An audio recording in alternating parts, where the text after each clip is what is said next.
Hey, Ryan, we have a guest this week, and I really hope they cut the mustard. Oh boy, I was waiting for it. There you go. Great job, Lorraine. Thanks. Yes, we have Donald Mustard, who is the worldwide creative director for Fortnite over at Epic Games. He's on the show. We're talking about the Fortnite Marvel storyline, creation, partnership, all the cool stuff that's going on there. We talk about the Fortnite comic book tie-in that Donald worked on with Donny Cates, and that is a Thor story. We talk about gaming, we talk about comics, and what's really, really cool, if you are someone who is following along with all this Fortnite stuff that Marvel's been working on, you get it. It's cool, it's big, it's touching on the comics, it's in their game. If you know nothing about this stuff, I think this one is super fascinating because you're going to see how Marvel is integrated into Fortnite's universe and their story and everything, and vice versa.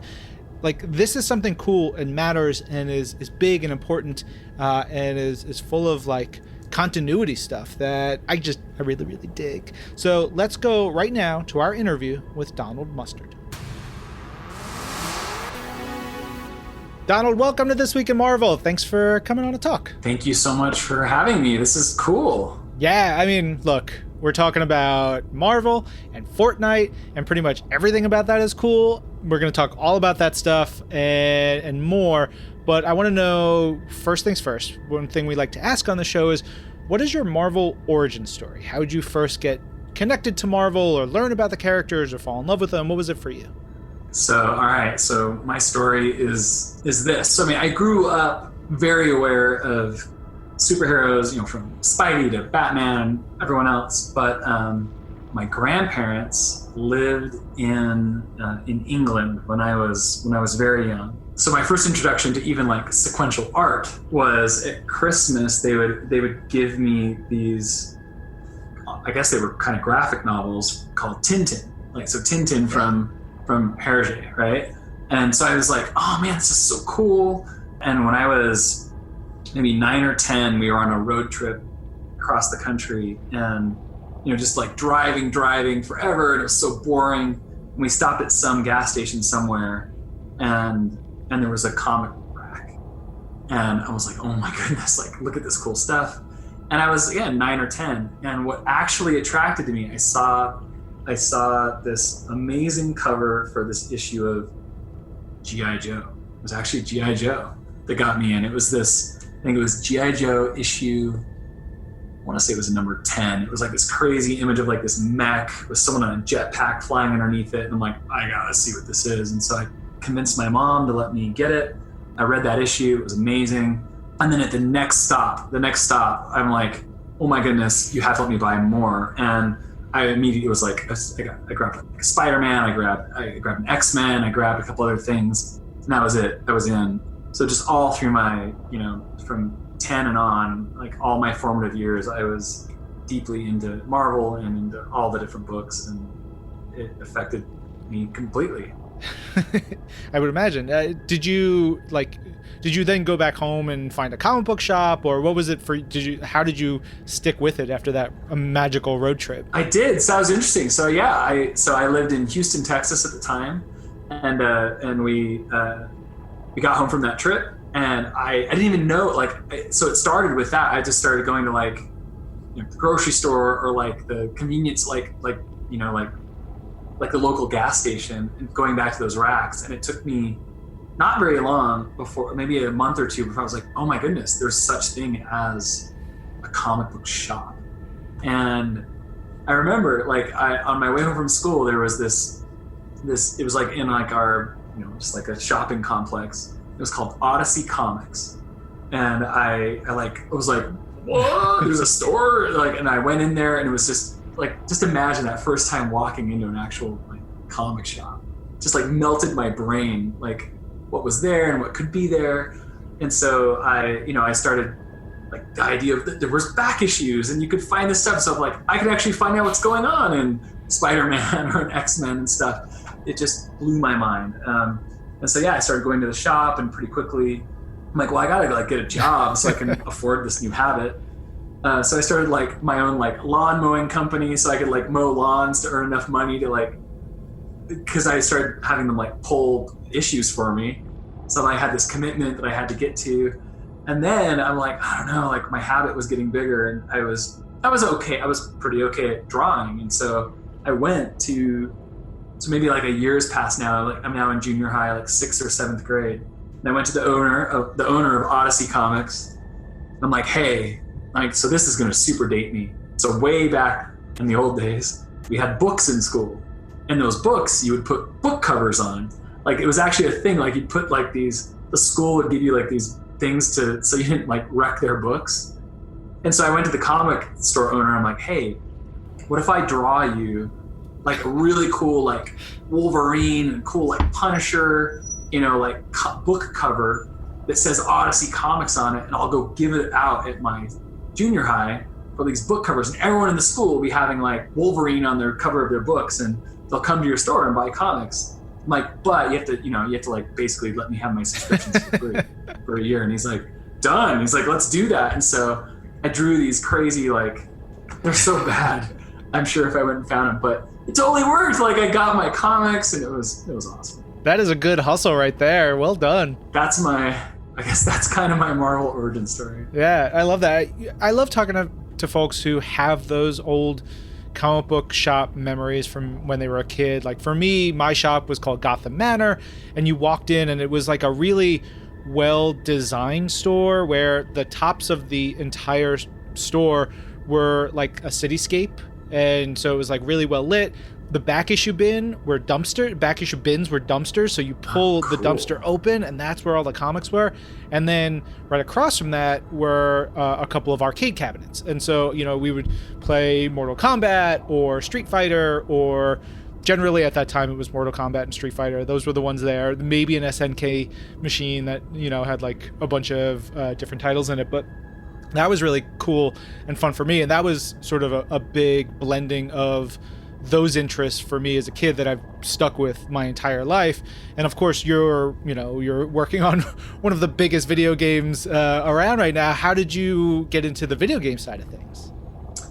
Well, so it's kind of through that. So, I was, super into art and into drawing. So fast forward like another couple of years, for like my 16th birthday, everyone else is like, I want a car, I want this, I want whatever. And to my parents, I'm like, okay, all I want in this whole world is this book. There's this book by this guy named Will Eisner called Comics and Sequential Art. I'm like, and it teaches you how to actually like tell stories in a sequential way. And it was hard to find. Like I had to track this book down and like order it somewhere in Europe. It's crazy. But that's what I got. So for my 16th birthday, I got Comics and Sequential Art, and I got How to Draw Comics the Marvel Way, right? And in school, I was just like, this is what I want to do. I want to do something really around storytelling. And so I thought for a long time, like, I'm going to go be a Marvel artist. Like, that's what I'm going to do. I'm going to go make comic books, and that's going to be my life. But then as I was going into like my senior year of high school, I'm like, I think I could take this more. I'm like, I think I'm even more interested in like film and in video games and like all this stuff. And so when I went to university, and I really got access to like a computer for the first time, I'm like, okay, I can take my knowledge, my art skills and my understanding of story, and I can apply it to film, I can apply it to animation. And I still thought, I'm like, I might do comics, I might do movies. Like, I don't know about games, because this was like the mid to late 90s. Okay. I'm like, I just don't know if the technology is there for me to do what I would want to do. But then this game came out called Final Fantasy VII. I don't know if you remember that. Yes. So here I am. I'm like, so my brother and I are just like these poor college kids, but we love the Final Fantasy games. Final Fantasy VII comes out, and so we had like no money. We didn't own a PlayStation, and so we took the few dollars we had. We walked, because we didn't even have cars yet. Like we walked down to like our local Blockbuster. And this is so crazy saying all these words, right? So we walked to our local Blockbuster. We rented a PlayStation. We rented Final Fantasy VII. We went back to our dorm room apartment, and we started playing Final Fantasy. And it just like blew my head apart. Like I couldn't believe like what this game was and what it represented. We got, like 9 or 10 hours in, And we're like, oh crap, we gotta go to class. We have stuff we gotta do. So I went to like save it, and all of a sudden it's like, save, need memory card.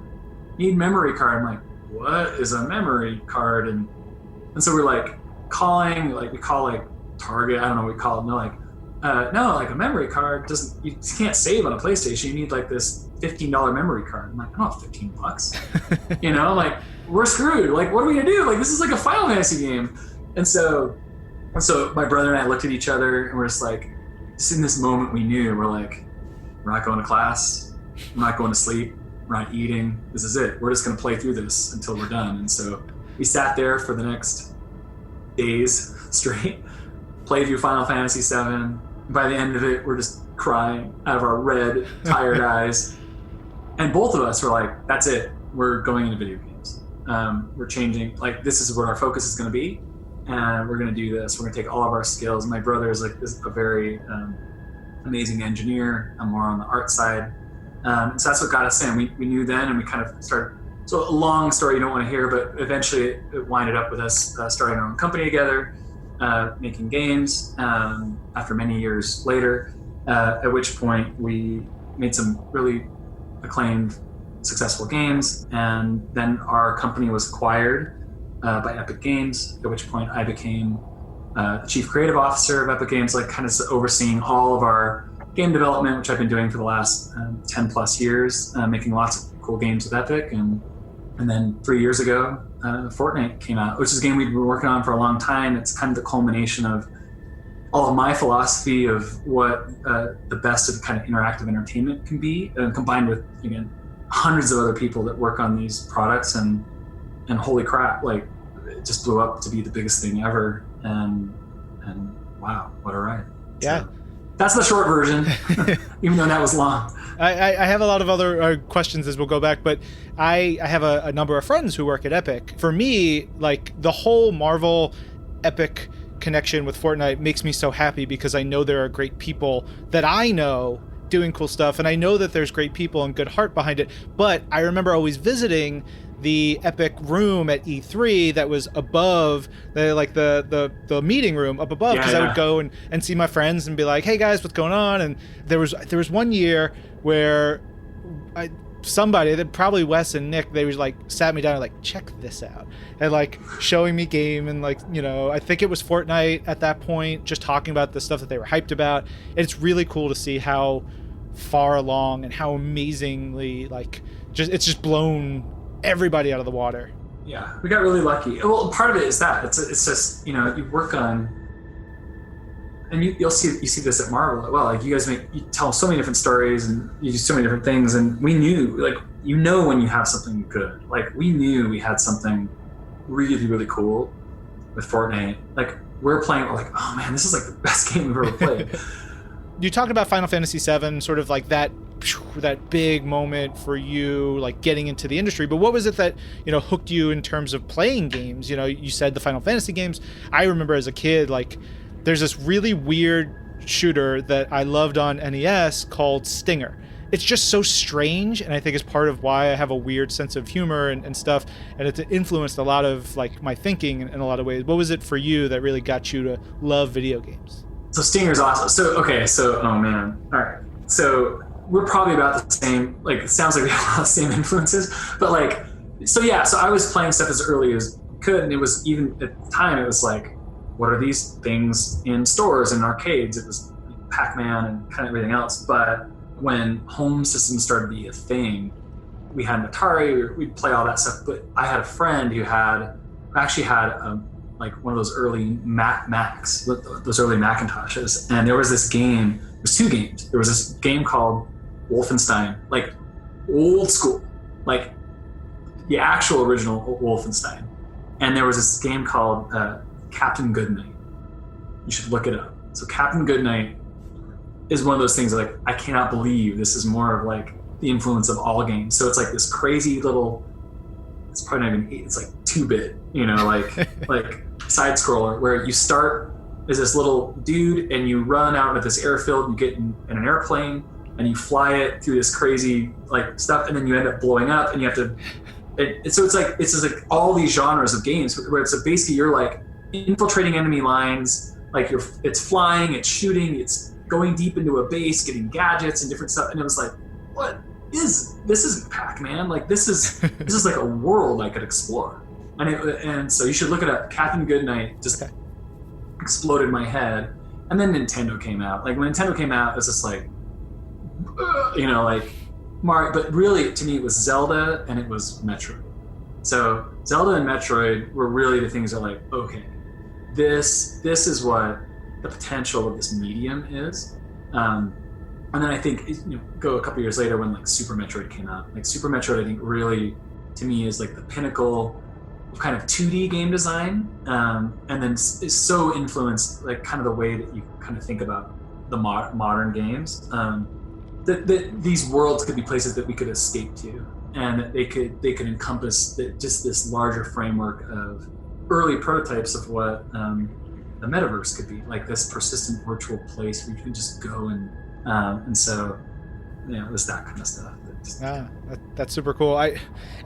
So many people will talk about Super Metroid being influential to them, and I get it, but I was a Genesis kid, so we didn't have it. I went NES, Genesis, Gotcha. And then Sega CD 32X. I had like the Fire Hazard machine that was all of them put together and everything. So yeah, I only only played. Yeah, I had friends that I'm like, you're not my friend anymore. You made the wrong choice. Yeah, but we had our great Spider-Man game on Genesis that Super totally. Nintendo never got. So it's all good. Yeah. Everybody's got good stuff.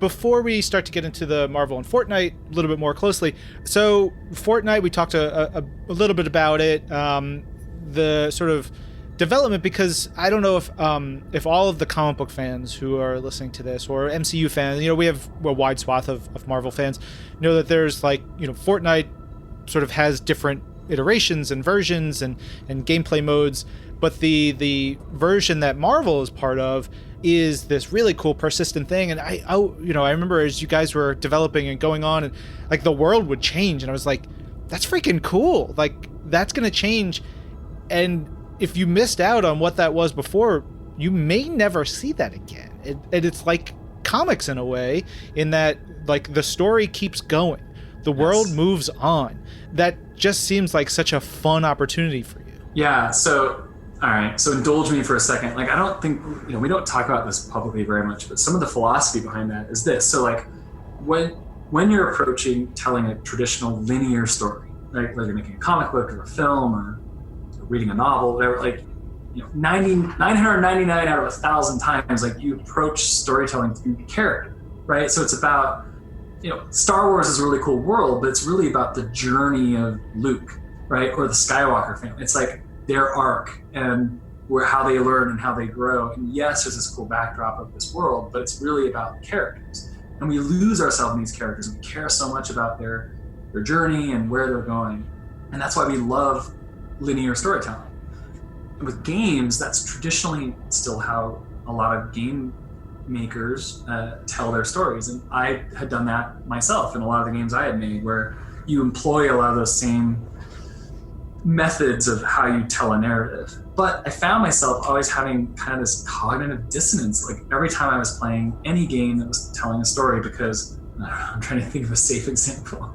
I'll use my own game, right? So like if I'm playing, I'm playing through Infinity Blade, and I'm playing through the journey, the story of Cyrus, and like how he's learning that he's really this deathless being who's been resurrected over and over again, hundreds of times. Like, even as I'm playing that, I'm like, yeah, but I'm not Cyrus, I'm me. What if I don't want to go fight the God King? Or what if I just want to take the day off and like hang out and like watch the Super Bowl? And that like breaks the narrative journey of the story that I'm telling. But the whole time I'm like, but I'm me. I'm not, like, it's really me. I'm me. I'm not Wolverine. I'm not, any of these characters. I'm not Darth Vader, I'm me. And so with Fortnite, I'm like, I want to try something different. I'm just going to try a crazy experiment. Let's see what happens.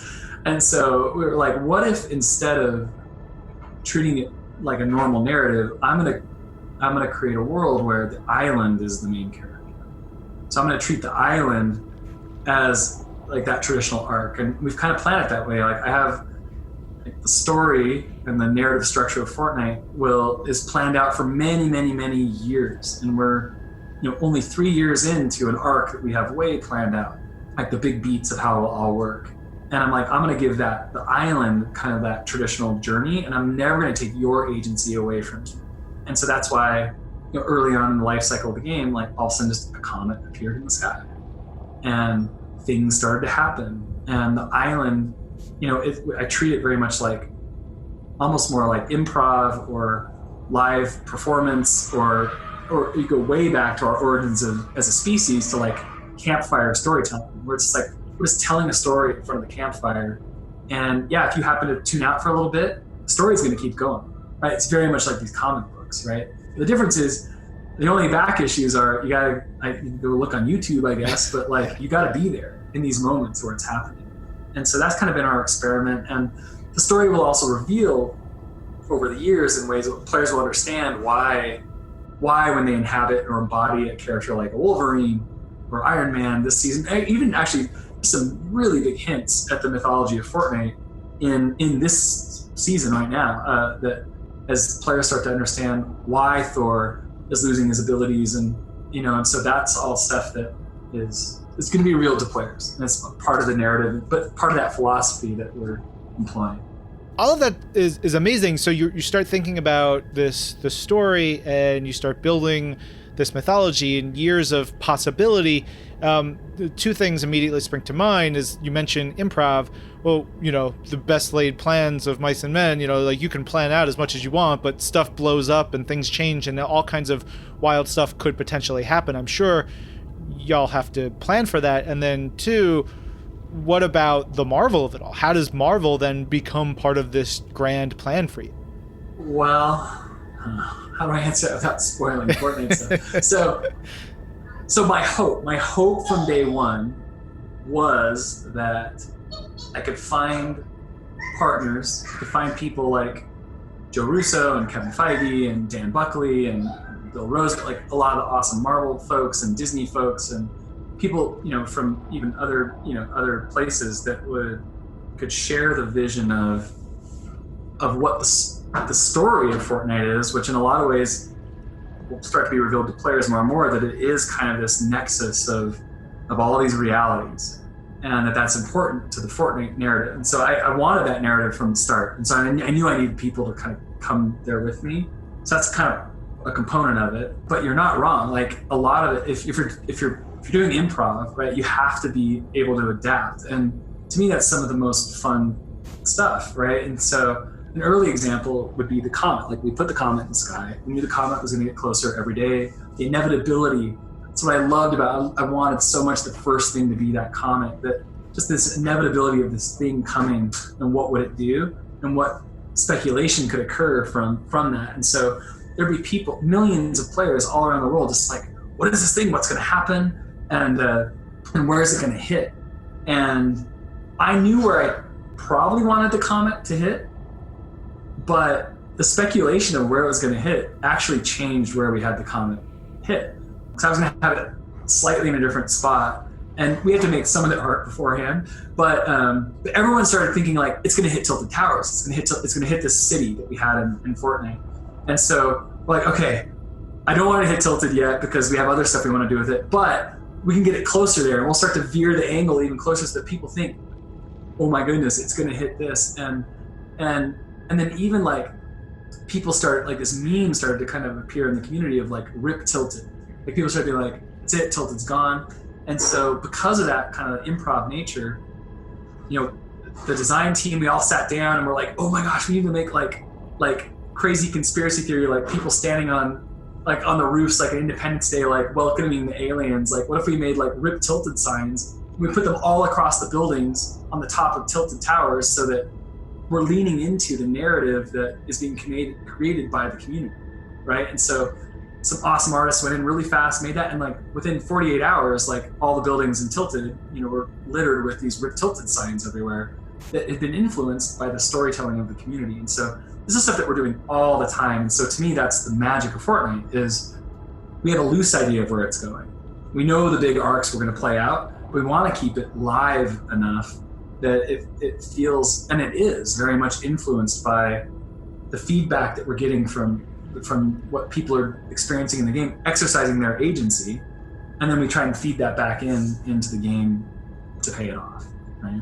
I love all that. I think what also makes me jazzed is the ways that you and the Fortnite team are integrating Marvel and Marvel lore and Marvel continuity into everything. And on the flip side, how that reflects back on us, because, you know, at Marvel, we have the Marvel stable of characters, but there's always like certain diversions. And I think of like Conan is the most famous non-Marvel character that is part of Marvel continuity.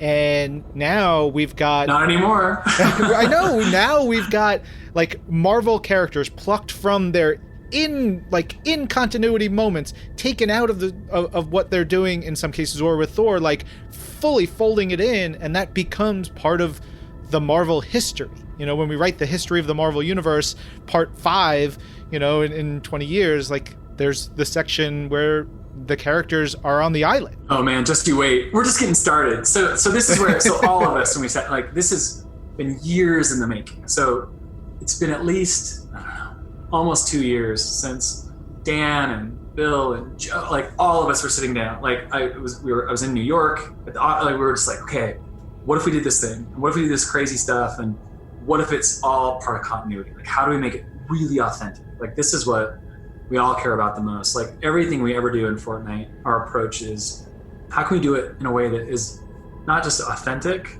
but it feels like it's born out of true love of just doing something awesome, right? And what's awesome is there a way that it can genuinely be all folded together, and could we work that out? And so Marvel fans might not know this, but we have this continuity in Fortnite, and I've always loved, you know, I love all the Marvel books, and I knew, you know, the films were just kind of wrapping up with all the Thanos kind of storyline and stuff, and I'm like, okay, what would, in the Marvel universe, like, what would be the thing that would kind of trigger this moment? I'm like, of course it's Galactus. Like, Galactus is the eater of worlds, and we had this moment in Fortnite that happened actually about a year ago, where this stuff was happening on the island, and all this stuff happened with this thing in Fortnite called the 0 Point, where the 0 Point kind of reorganized all the matter around the island and kind of created this new island. And then that's the point where all of us, like on the Marvel side and on the Fortnite side, that's the moment that attracted Galactus. Galactus kind of felt this reorganizing of reality, and was like, there's this energy source at the kind of the center of everything. And if I can consume that, I can consume not just the Marvel reality, I can consume everything. And so he just started moving towards that. And so we knew in the background, like, Galactus is feeling this and is on his way. So we knew that a year ago. So even though we hadn't revealed that to players, like, that was in our mind, that was the inciting event that attracted his attention. And so we've been plotting this for a long, long time and trying to lay little seeds in. And so, you know, when with Donnie's kind of comic of bringing Thor into it, so we're like, okay, we want it to be Galactus, so the current Herald is Thor, and so how do we just like weave that all in an authentic way? And here we are. Yeah. Did you get to actually like work with Donnie on some of the comic book stuff and the integration stuff? Absolutely. So I mean, this was from day one. It was all the awesome. Again, it was, and you know, we were all collaborating for many, many, many months, years, like planning this out. And so, Donnie and I worked very, very closely together to do this. That's pretty amazing. And right now, as we're recording, we've just gotten Wolverine. He's just, you know, started to roll out into the game. For you, when you see what is in there right now, what's coming in this season, what are your favorite Marvel outfits and executions, and things you're excited for the fans to check out?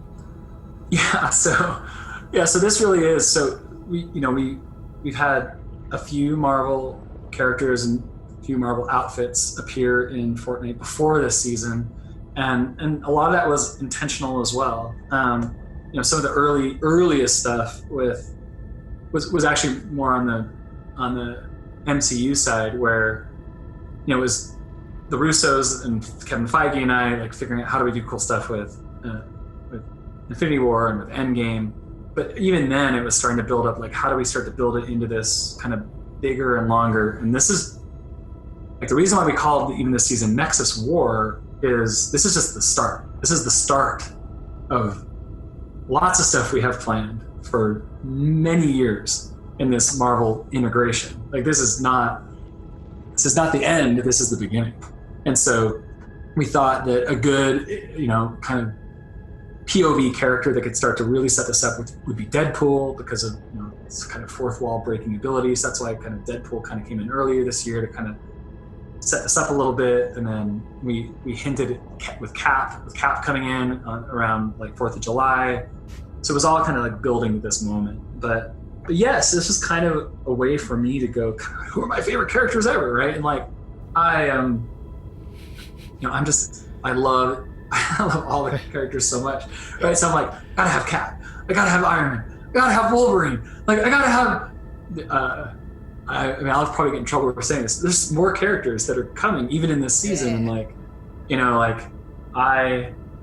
I mean, this is a dead giveaway, but I'll still say it in a more cryptic way. Like, I think living with fear is a bad thing, and people without fear, and others, like many others, and we're even now we're plotting out kind of what are some of the big cool things that we're doing even into next year and the year after that, and so that's really it. Is I have so many favorite characters that's going to take years to get them all into this world, but it's not even just for me. It's more just going back to that, that kid who was drawing book covers for the comic book store and begging to get how to draw comics the Marvel way when I'm a teenager. It's like, what does that kid need to see? Like, how can you kind of empower that fantasy? So our hope is to bring everyone you love into this world in an authentic way. I look forward to seeing MODOK in Fortnite in short order. As you can see behind me, he is the greatest character ever. MODOK is amazing, and so it's really just thinking, like, again, it has to all be in an authentic way. So it's like, if MODOK learned that there was a slice of reality where Fortnite exists, and you don't have enough context yet, and the players don't have enough context yet of what's actually going on in the world of Fortnite, but I think MODOK would be very interested in what's going on there, and maybe there's a way he plays into that at some point. Yeah, I like it. This got me jazzed, man. It's real fun, and I love the possibilities and the care and attention that is being put into all this. It's something that is really important to not just the Marvel fans, which of course it is, but like everyone at Marvel, and to see how this is done and see it's done so lovingly is fabulous. So, well, and to me, it's just that. It's just like, we're all fans, right? And so if someone comes to me or to the team, and it's like we get our chance, like we get our moment to try and tell a story in the Marvel universe. Like, how can we do that? One, how can we tell a story that maybe hasn't quite been told before? And two, how can we do it again in a way that feels like it's truly authentic and something that is the Marvel way that they'd be proud of? And so that's it. That's our razor. There you go. I love it. Donald, thank you so much for being on the show, and maybe we'll have to catch up with you after some time, and some things have further changed on the island. That's right. That would be awesome. Thank you so much.